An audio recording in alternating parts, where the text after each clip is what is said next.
I think as a young bloke, it's very rare that we've actually been given the skills on how do I feel? What am I going through? What are some of the things that are making me feel this way?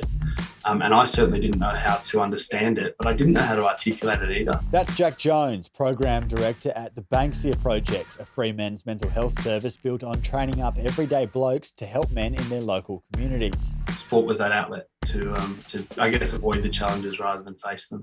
Jack's come a long way in a short time. In his early 20s, he was in crisis, suffering from clinical depression that drove him to be suicidal. Daily, I was suicidal, trying to work out, how am I going to get through the next 24 hours? Growing up, he relied on his sporting prowess for validation and associated his identity with being that person who was always there to help others. The problem was he didn't know how to look after himself. So unfortunately, I guess I developed a coping mechanism of my self-worth was based on external gratification. Through years of work, Jack's shifted his perception of what true success is and what a man should be. He's changed from someone who hated being left alone with his thoughts to someone who's at peace with who he is, on a mission to put others in touch with their own personal power. Welcome to Young Blood, a podcast all about young men's health. My name's Callum McPherson, I'm a journalist, and this is our mission to talk about the stuff that matters and isn't talked about enough. Let's do it. All right, Jack, how did your life appear from the outside looking in growing up? Mate, growing up, I think from the outside looking in, it probably looked like it was all together. I was that young bloke that I could get along with most people, if not almost everyone. I played sport, and sport was my outlet, and I actually did quite well at sport. And I had amazing opportunities. I had opportunities to travel overseas with that sport, represent my local area, all that kind of stuff, and play some international teams and things like that, which was amazing. So on the outside, I was probably the big, tough rugby player who had it all together, who had a pretty clear map worked out. Straight out of school into university, and had a couple of university degrees and things like that. So I think from the outside it probably looked like I had it all together. And what was your life like outside of sport when you were growing up as a teenager and then as a young man? What else was going on? Mate, it probably looked like everything was perfect. I had great friends. I always had really great relationships around me, but I think potentially closer to home and for myself personally, probably wasn't as together as I'd say everyone else thought. I had a family structure around me, but perhaps not as, I guess, together as probably what I needed at the time. And so for me, sport was that outlet to I guess avoid the challenges rather than face them. As in your family wasn't actually physically around enough? Yeah, look, it was quite a disjointed family unit. Parents separated, amazing opportunities for me, but a lot of that meant that there wasn't always parents around. They might have been working to make sure that we could have those opportunities, things like that, which just meant there was quite a fragmented relationship with my parents, or lack of emotional connection with my parents. We had a relationship, but the emotional capacity for that relationship was very minimal, and particularly thinking about my old man, it was you don't talk about emotions, that's not what you do. It was that stereotypical bloke environment that I'm sure that's how he grew up, and so it wasn't normal to talk about your emotions and seek help or anything like that. So I think I quickly adopted those behaviours and made them part of my routine as well. So what impact did that have on you in terms of shutting down emotionally and just how you perceived the world around you as a result of that upbringing? Look, years of work has led me, and I think I've got some answers now, but I'm sure I'll probably need to go and refine them continuously. But I'd say first and foremost, probably the biggest challenge I faced was that concept of self-worth, that to be considered worthy of myself was seeking gratification and approval from others. And is that because you didn't get it from your parents? Yeah, I'd say probably, or perhaps I did, and maybe I didn't perceive it the right way, but my expectation was that I probably needed a little bit more gratification and reinforcement, probably at a younger age, and then So unfortunately, I guess I developed a coping mechanism of my self-worth was based on external gratification, and it was looking to always do right by other people so that I could feel good about myself. And so I suppose sport's perfect for that because you're getting that instant feedback. And if you're a good player, other people are telling you how good you are all the time, and you get that status and those feelings that you were looking for. Do you feel like that was a big driver for you in why you played? Look, I think so. Probably at the time, I certainly wasn't aware of that. I played because I was good at it, and I played because I definitely enjoyed it. But I think it probably defined me a little bit too much in terms of that self-worth was based on how I played and my performance and what achievements I made in that sport. And I think that's where it can become fragmented. And, you hear the story all the time of the athlete that stops playing sport or for some reason or can't perform or whatever that is, and the whole reinforcement loop of self-worth is completely shattered because that sport tends to make up the identity. But there wasn't that expectation from your family to be an elite athlete? No, certainly not. I think it was they saw that as an outlet. They saw that as something I was good at, and so they were happy to keep providing me with everything I needed for the opportunity to pursue that. But as I said, I think because of that, it maybe damaged some of our emotional connections and how close we actually were as a unit. It was avoiding family events because I was at that game or at that representative thing, and or if I was at the family barbecue or whatever it is, it was always how's rugby, and that was it. And so I think I very much developed my identity and self-worth around that athlete piece, and it was do well at sport to be a good person. Or alternatively, I think one of the other probably challenges that I developed is that I felt like I needed to do and help and serve others in order to feel good. And so that was also involved in probably not having the closest family unit, is that when I was with friends' families or, with other people, I felt like I had to impress them so that I felt good. But you got through your young life, most of it. I'm not saying that you're old now, but I mean those late teenage years without it really becoming an obvious problem to you in terms of being a burden on your health. It was something that you didn't look into that much, or that perhaps you were able to bury without giving too much consideration. Yeah, absolutely. I'd never even considered the fact that perhaps there were some underlying issues. I think I was so socially connected throughout, I would say, the late teens in high school, and then moving up to Sydney. I'm originally from Canberra, but making that move up to the big smoke and living on campus and things like that, I was always socially connected and always socially supported, which meant there wasn't a whole lot of time to actually stop and reflect on perhaps why I needed that constant connection or constant How did you feel about alone time? Hated it, avoided it at all costs. And I think that's probably what started to pop up is, I think my schedule when I was, sort of 20 was work 40 hours a week, study full time, as well as training 20, 25 hours a week and trying to maintain a social life around that. So it was avoid alone time at all costs. Busy was a good thing, and busy was a badge of honor, so that I didn't have to face myself and probably some of the challenges that was actually going on underneath. Because you just didn't like to sit with yourself. Did you know why at the time? Do you feel like you were aware of why that made you uncomfortable, or is it just something that you tried not to think about at all costs?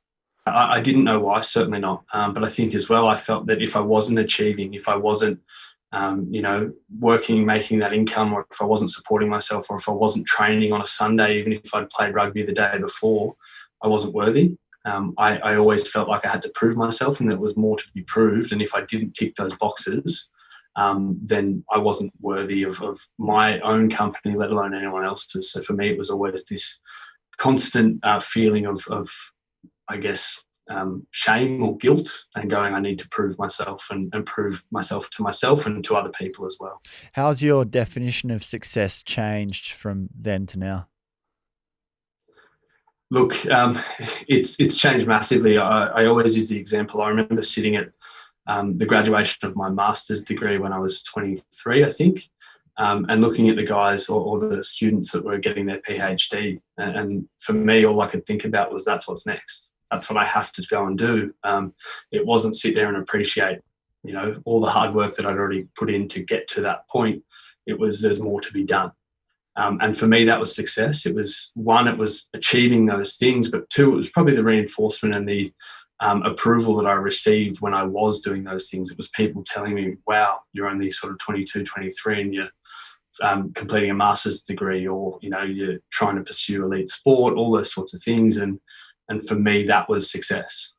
Whereas I think now, I certainly think there are more important things that I've tried to reframe my identity on, going, yeah, if you can play elite sport, that's great. If you can make that great job, that's amazing. But my concept of self-worth now is about being a good friend, being a supportive partner, trying to be a good family member. And if you can then do things on top of that, that's amazing. But I think focusing on those fundamentals first and foremost is what I now see as success, and something I try and, I guess, reinforce every day. Obviously, a lot's happened between 20 and 27 to get you to that place. Where did the sport go? Unfortunately, I just couldn't stay on the field. I had as many injuries as you could think about. I had some fractures in my spine. I had every sort of limb hurt in some way, but ultimately it was taken away from concussion. I was at the point that I was making tackles without even hitting my head and getting concussed. And I'd get home from dinner and ask my partner, what was on the plate 2 hours ago? Because I just had no concept of, I couldn't remember anything. Shit. And so I figured it was about time to give it up. And so that was probably 3 years ago, where I had to, I guess, reflect and say, what's next? So was it that being taken away where the real trouble started, or had it already crept in with the injuries? Look, it certainly already crept in. I think that was probably the start of my healing process. At that point where I had to give up that identity and self-reflect. But before that, I was really struggling. I was in an environment which was a very stereotypical male environment. Again, I was ticking boxes, and so everyone on the outside probably thought I had things together. But I think there were some significant challenges that were going on behind the scenes that, first and foremost, it was my own concept of well-being. I was diagnosed with severe mental illness. I was suicidal, trying to work out, how am I going to get through the next 24 hours, or more importantly, how am I not? And I guess for me, it was, I really wasn't healthy on the outside.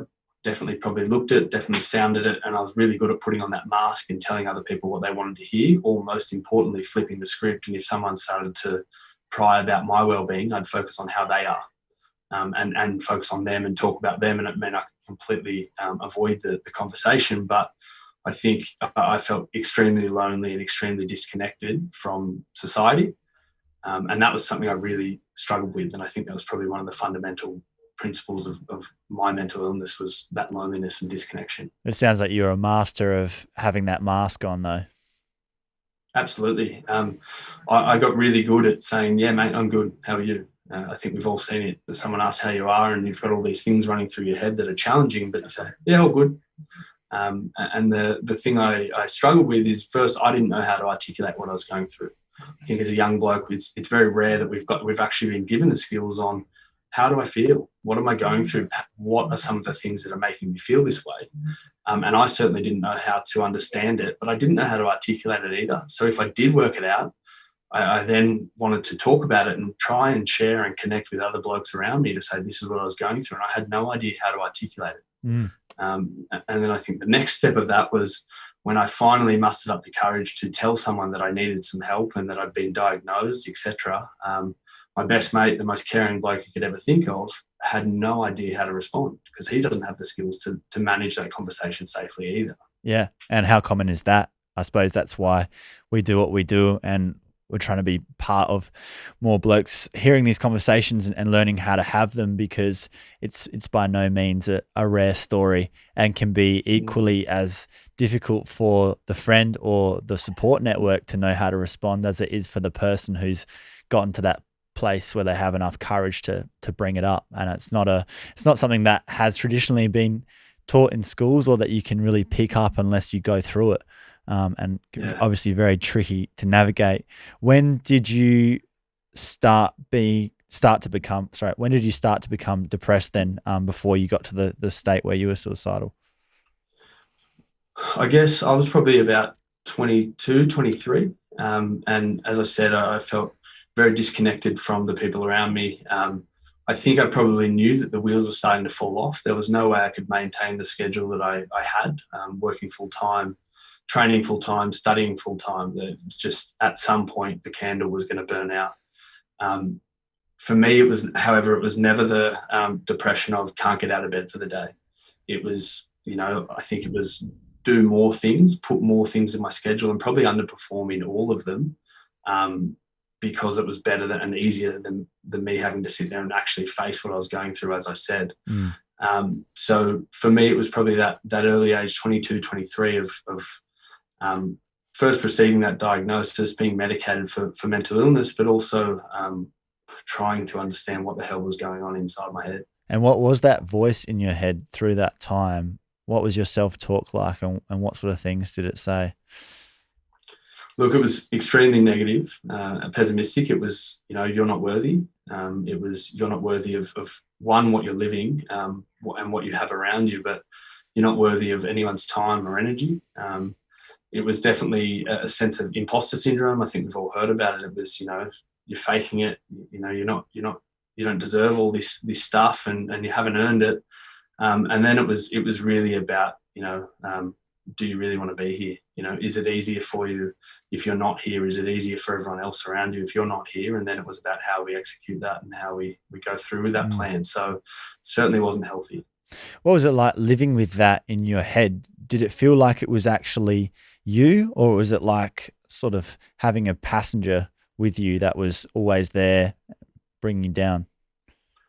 I think I probably, I let it go for too long. And so I think that was me. I had adopted that as me, and that was me and my persona, and that was what I offered to other people, which was a contributing cycle to say, okay, well, if that's all I am and that's all I offer to other people, then maybe it's me as an identity. Because your self-worth was fully based on results and on the external, and doing as much as you could and getting as much feedback as possible all the time. So that was the variable that basically decided whether or not you were able to feel positive or not. So you're relinquishing your own personal power then, because you're totally reliant on stuff that you can't necessarily control. And it sounds like you were either consciously or subconsciously trying to pack your schedule full of as much stuff as possible to try and make yourself feel like you were getting closer to having some value or worth, or because you were maybe setting yourself up to fail in some ways as well, because there was no way you were going to be able to do it all.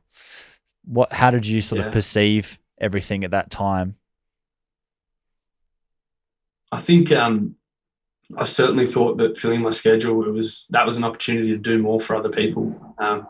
It was an opportunity for me to show that everything was okay, because the person who's okay is the one who is ticking all those boxes. I perceived what I was doing as obviously very tough. It wasn't an easy circumstance in terms of doing all those things, but I perceived it as the necessary thing.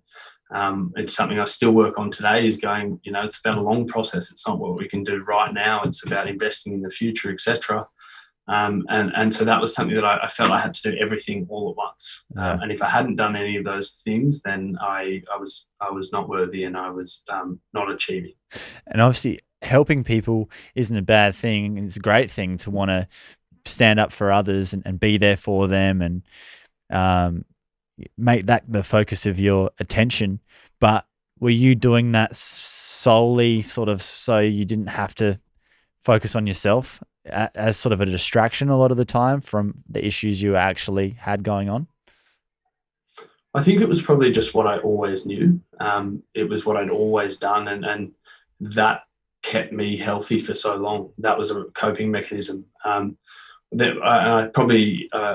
parents separated when I was quite young, and I was the youngest sibling, but was told, look after your sister.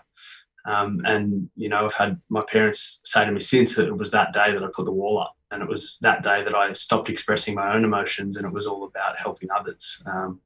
And so I think, even until, 22, 23, it was one, I didn't feel comfortable articulating what I needed to other people. I would always feel like that was a burden on them. So if someone was telling me they were struggling and they asked something from me, or they asked, any sort of help or service, that was more important than any of my priorities. And I would never prioritize what I felt or what I thought over someone else. It was always them first. What have you learned since then about the fact that you need to be able to take care of yourself and practice what you preach for yourself in order to be effective for others?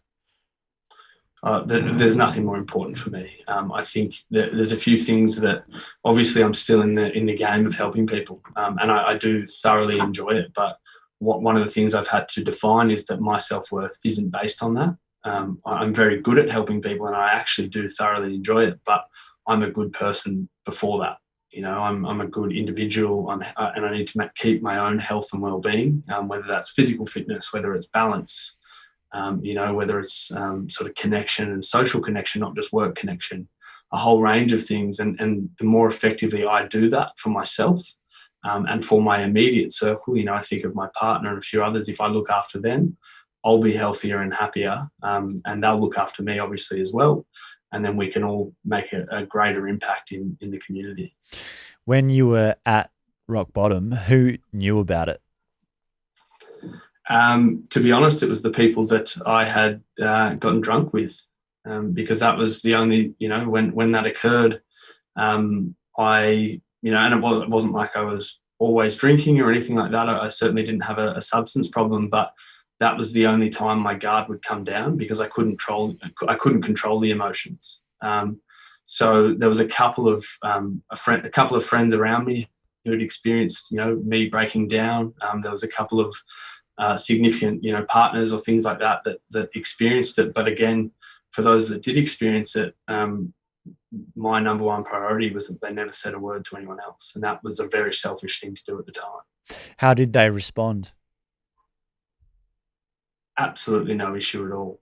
They were so supportive and so generous to help me in any way they could. But I think, again, one of the challenges is that most 23, 24-year-olds don't know how to intervene there. They don't know where to go. They don't know what to do. And sometimes that can be a barrier to me becoming more healthy, is because perhaps they're not as well equipped as they need to be to support everyone else who may be struggling. Why was it so important to you that they didn't share it with anyone and that people didn't find out that you were struggling? Because that was weakness. That was me admitting that I wasn't okay and that I probably needed some help, or definitely needed some help. So I was seeing a clinician, but no one really knew about that. I think I was fearful of, what my rugby community would think if someone was going through that, or going through sort of mental illness, and that would affect, that would impact a whole range of things in my life. And so the shame and the guilt that I felt was then exacerbated by I didn't want anyone else to know that I felt that way. Do you think that actually would have been the reality, or had you just convinced yourself of that at the time? I think I'd absolutely just convinced myself. I think some of the communities that I was a part of were absolutely phenomenal, and they are such supportive, collective communities. But I guess I still didn't feel like they actually knew who I was, because the whole time I'd been engaged in them, I'd been putting on that mask. So I felt that, again, I was always the first person to help someone else if I was involved in those communities, but I always probably didn't fully immerse myself and didn't give them every part of me, because I knew that I wasn't happy with part of me, so I assumed they wouldn't be either. Those times where you were drunk and you told some of your mates about it, were you able to articulate it then in some way? Because it sounds like a big part of the challenge, as you mentioned before, is that it's a hard thing to actually explain why you're feeling emotions to that extent and why you can't make yourself feel better, because it's so convoluted and complicated, and that is just going to reinforce that you should keep it to yourself, because if you were to speak, you wouldn't even know how to say what you mean, and then you convince yourself that people are just going to think you're crazy or that you've lost the plot or whatever. Yeah, look, it probably was a pretty tough situation for them, because I was the sort of, at the time, about 115, 120 kilo guy that was a sobbing mess, you know, and I couldn't, it was very hard for me to get out words to actually express what it was, but I think it became very clear that I wasn't okay. And I think probably one of the few things that I was able to share, because I think I'd been wanting to share it for a long time but didn't know how, is that I was suicidal, and I really needed help. I didn't know from who, I didn't know where, but I knew I needed some help. How did you get to a clinician? Did you take yourself there? No, I actually, one of my sports doctors, who was so involved in all of my injuries, you know, as I said, for 3 or 4 years, probably identified that my mood was changing. And so she, I think she realised pretty quickly that I probably wasn't okay. And she said, go and see a sports psychologist based on performance. And he broke down some of the larger issues and said, okay, I think this is bigger than just sport. And you know, we started in the care pathway with other clinicians as well. And what was the process for you like of accepting that you had mental illness that you were facing and not being ashamed of it? How long did that take, and what was the journey like on the way back, pulling yourself out of it? Look, I think that's that journey is a very long one. For me, it was anyway. Obviously, everyone's different, but for me, I needed to understand, firstly, I think one of the challenges I had is this wasn't just a rugby injury. This wasn't something, if someone told you to do, you know, 6 reps every hour for the next 3 weeks, you'll fix your shoulder. So I would then go and do, you know, 12 reps every half an hour for the next 6 weeks to make sure I never had to think about it again. One of the first things that I really had to work out was that this is never going to be a program that's just going to fix how I feel. This is going to be a constant investment of behaviours and habits and patterns that actually maintained mental wellness. And that if I was to let that system slack or drop off, that I would struggle with my mental health again. So that was one of the first things. And then it did take quite a lot of time to work out, well, why was I feeling that way? What were some of the contributing factors that probably happened you know, in the past? What were some of the contributing factors right now? And what could I then go and do to mitigate some of those challenges and make sure that I've got the individual systems, but also the surrounding support systems to make sure I can stay healthy on a daily basis. And what turned it around so that you didn't perceive opening up as a weakness anymore? Because your definition of what makes a man must have had to change. Absolutely. I think for me, it's still not always easy to be vulnerable. It's still not always easy to tell, you know, the story of what I went through. But what reinforces that, and again, you know, I've come to terms with what I went through, and I've come to terms with that. But I think I've also witnessed the impact that can have on other people. I've noticed some of the biggest, toughest guys I know coming to me one-on-one or, you know, in private situations and saying, I think I'm maybe not okay. Because I truly believe that for blokes, you've got to give permission for other blokes to be vulnerable. And the way I think to do that is by being vulnerable yourself and telling that audience, I am comfortable with the conversation about emotion. I'm comfortable with the conversation about saying, I've asked for help. I needed help and I'm now better because of that. Totally. And watching the impact that story has on other young blokes or blokes in general is amazing. To say, well, if he can tell that story, he can say he needed help and he can say that he sought it and he's still here and he's still okay, I can do that too. And so I truly think that for me, telling that story gives permission for other people around me to be vulnerable and you know, seek help from me or whoever else it is. When you reflect on being suicidal now, does it shock you to realize that it got to that point? Not one bit. Not one bit. You know, I think I will probably have to come to terms with dealing with suicidal ideations for a very long time, if not the rest of my life. I think that unfortunately, it's something that I'll probably always have to deal with. And so I see how unhappy and unhealthy I was. And that is shocking. But for me, it's not shocking to say, well, I think I was, suicidal at that point. On the other side of it, though, how do you see being where you are now in a position to help so many people, where you're so passionate and invested in what you do in improving the lives of other men, to be where you are now from where you were? It's a whole other ball game. It's quite, incredible, and I'm sure a path that you never saw yourself walking down. Yeah, look, I think I was always going to go into the social sort of justice space. I was always going to work in health. That was, for me, something I was always passionate and interested in. But then I think the mental illness journey of my own experience made me really resonate with I guess, helping other people through their mental illness. For me, there are a whole lot of skills and tools that I needed and the people around me needed. And I didn't have them and they didn't have them. So now one of the things that I guess married perfectly is I came across the Banksia Project and the whole concept of preventative tools and preventative structures and programs. And I fell in love and I went, how can I give more people the skills, particularly blokes, so they don't have to go through the challenges and the darkness that I went through? Or if they are heading that way, how can we make that easier and help them recover quicker?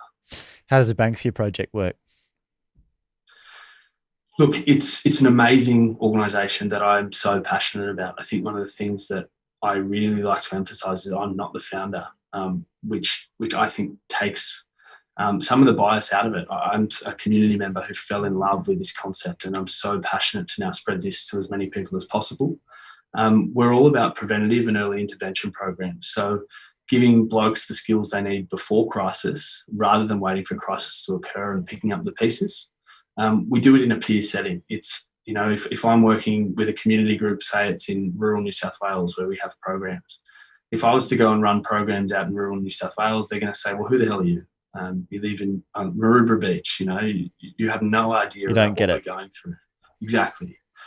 Whereas what we really emphasise with the Banksia Project and is to head out to those programs, those communities, and give the skills and the tools to empower those community members to support each other. We just provide a structure and support, and what we also provide is clinical supervision, so that, as I said, hopefully we can prevent the need of that clinical intervention and crisis point.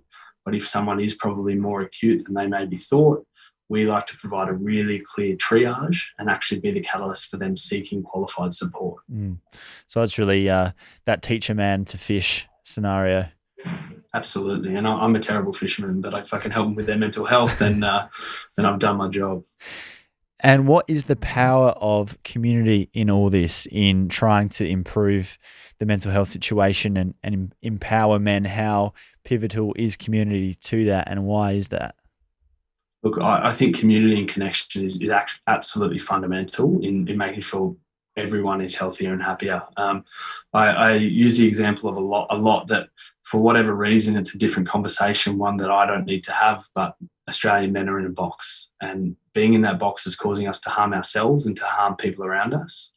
And I think one of the biggest challenges, or one of the biggest intervention points that we need to be better at, is community intervention. It's very hard for a clinician to identify signs and symptoms if that bloke is only going to seek help once a month or once every 3 months, or even longer between sessions, whereas your best mate or your teammate or your colleague or maybe your partner identifies, okay, well, Jack used to behave like this. Jack used to be the really outgoing, energetic, fun guy, and all of a sudden he's starting to change. Noticing those changes in behaviour, those subtle changes that all add up. And I think if we can give community members the skills to identify the changes and identify the challenges and then be able to intervene early, hopefully we can get those guys seeking that help, if it's connection or if it's whatever they need, so that they don't go down that crisis point. I mean, it's a fantastic setup that you guys have there, which is average blokes teaching other average blokes, or being there for them and being that vehicle towards finding help and taking that next step. That's a lot more approachable perhaps for some than stepping into a psychologist's office, but you still have psychologists and mental health professionals there as a part of it. that's how it works, isn't it? Yeah, so we run what we call our growth rooms, which are regular meetups for blokes. There's a whole range of different meetups. Sorry, I've just lost my lights there. Both. Can you get that light back on? There we go. Yeah, sorry. That's so good. So we run growth rooms, which are regular meetups for blokes. It's usually once a fortnight or once a month. As I said, it's everyday peers running the program, but they are going through the program just as much as anyone else. So they're going through their own journey. They're not experts. What we provide those facilitators is modules designed by mental health clinicians. So we're getting these facilitators, these everyday blokes, to teach other blokes about the importance of sleep or screen time or substance abuse or diet, but then also things like how to communicate emotions, how to support a mate when they might need it. The importance of emotions like forgiveness or empathy or things like that, a whole range of practical skills so that when challenges pop up, they can navigate them safely. What we then provide is an on-call clinician so that if someone in that 2-hour session has a bit of a challenge and they perhaps need a bit of extra support, our facilitators will call that clinician and say, hey, I'm just sitting here with Jack. He's had a bit of a challenge tonight. Something's come up that's been quite tough for him. Can you have a chat? And so what that's doing is it's taking any sort of risk out of that volunteer hand and putting it into a professional's hand and keeping those participants and volunteers safe. Yeah, perfect. And I think that's how it needs to be. It can't be all clinical or all community based with no sort of professional insight. It's about balancing out that picture. But I love that the idea of having it being delivered by people in the community of those who are seeking help and really normalizing it, and that way giving it constant room to grow and spread. Because if you can have one person in a particular circle be upskilled or made aware of these kinds of conversations and how to have them, then that has a ripple effect through a wide circle, and that it continues to spread out. So it's something that's so important and I guess groundbreaking in lots of ways. What sort of impact has it been having since you've joined? Yeah, look, I think one of the things that's really important to identify as well is that we see these as a gym for the mind. So they're not just for people who are mentally unwell or mentally struggling. We really like to emphasise the concept of these are for people that are healthy, but let's maintain that health and well-being. These are for everyday blokes who just want to stay connected and supported. They may be starting to feel a little bit challenged or a little bit unsupported, but most importantly, it's about maintaining mental fitness and mental well-being so that they can navigate challenges safely. Yeah, I really like the way that you've put it, and that's really important, I think, for men to feel comfortable connecting to it and framing it in that sort of language. And totally agree that we're all on the mental health spectrum. If you're alive, then you have mental health to look after, and it's about separating mental illness from looking after your mental health and your mental fitness, and knowing that in the same way that you have to maintain your body, you have to maintain your mental health, because just because you're in a good place now doesn't mean you'll stay that way if you don't manage it and do the right things to try and stay on top of it. So I think the more we can relate it to physical health and have it be seen in a similar light, whereas it's something that you have to constantly manage, the better off people will be, because prevention is the best cure, which obviously is what you guys live. Yeah, absolutely. And I think as you touched on earlier, we're seeing the impact of that. It's absolutely amazing, both in urban and rural environments, in sporting teams, in corporate environments. It's supporting community members to support each other. I think of one participant who, through one of our rural programs out in Dubbo, he's an hour and a half west of Dubbo, and he travels in every day for the program. He said it's been, the hardest 18 months of his life with drought and fire, as well as kids, going through HSC and living overseas and now into COVID. And his measures of resilience and happiness have actually doubled during this period. Wow. So he's twice as confident in dealing with challenges now compared to where he was at the start of our program. We've had participants that are measuring, now that during COVID, we've run all our programs virtually. We've had participants in 3 sessions, that's 6 hours, saying that they're 25% happier, they're 30% more resilient, and 45% more connected, which is just amazing. Fantastic.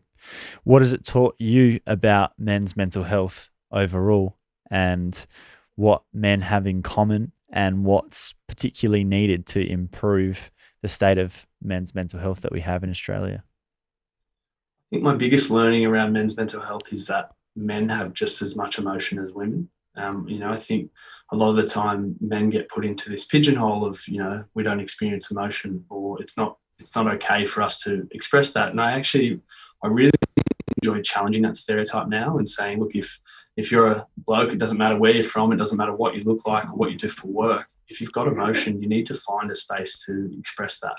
It might not be, in every conversation you have, but you need to find your safe space to be vulnerable, to talk about whatever it is that you're facing, both good and bad, so that you're not you're not ruminating over those challenges and keeping them bottled up inside. I think that there's a couple of things that are really important, that to be really upfront, a lot of men will open up for the first time to a woman in their life. So I think there's a really important role for girls to play in this conversation, to say that you might be the catalyst for that bloke sort of identifying there's a challenge first and foremost. But also I think it's really important that other men break down those barriers and make it okay for the blokes around them to be vulnerable. And as I said, I think in safe ways, they need to break that ice themselves first. And what do you see when in these growth rooms and the work you do, perhaps someone who's new, they see another man who opens up and tells it like it is and is vulnerable? What does that do for the person who's perhaps looking at this stuff for the first time? I think it physically, metaphorically just lifts a whole weight off their shoulders. It says, wow, this is a place where I can actually just come to and talk about my emotions. There's a whole range of different programs. Some blokes feel more comfortable in something like a men's shed, which is, let's come together, we'll create, we'll build, and hopefully we'll start talking about our emotions.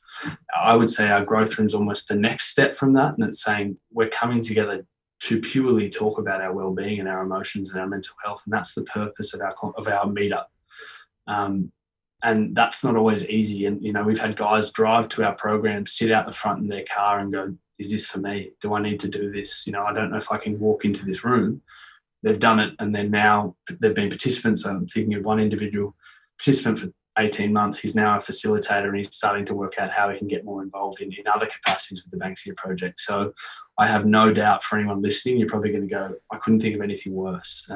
But I really emphasize that I'd say 3 sessions in, you just go, wow, I found my team. I found a group of blokes around me that are there for me, thick and thin. I can talk about whatever I need to, and they've got my back. And that's a really exciting thing.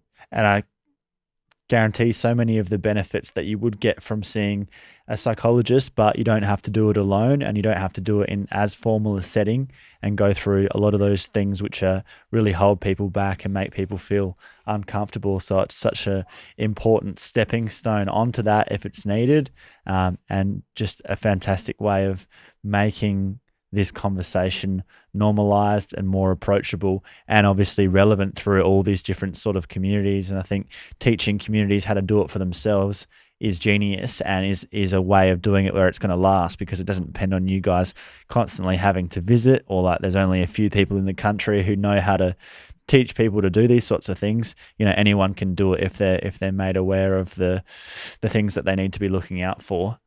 So I think it's absolutely the way forward. How do you go these days in making sure that you are looking after yourself and making yourself a priority and not getting too caught up in everyone else? Because it sounds like that still takes up a huge amount of your energy. So what things do you do to ensure that you're all right too?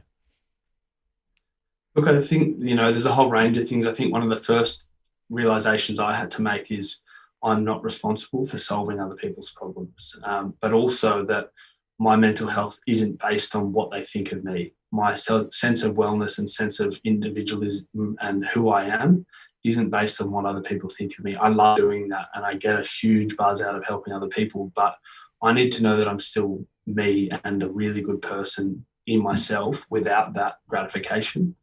And that's something that I had to really come to terms with early on, is to say, the outcomes of people who are reaching out to Banksia or myself, or even the outcomes of Banksia as an organisation, isn't me, and I'm separate to that.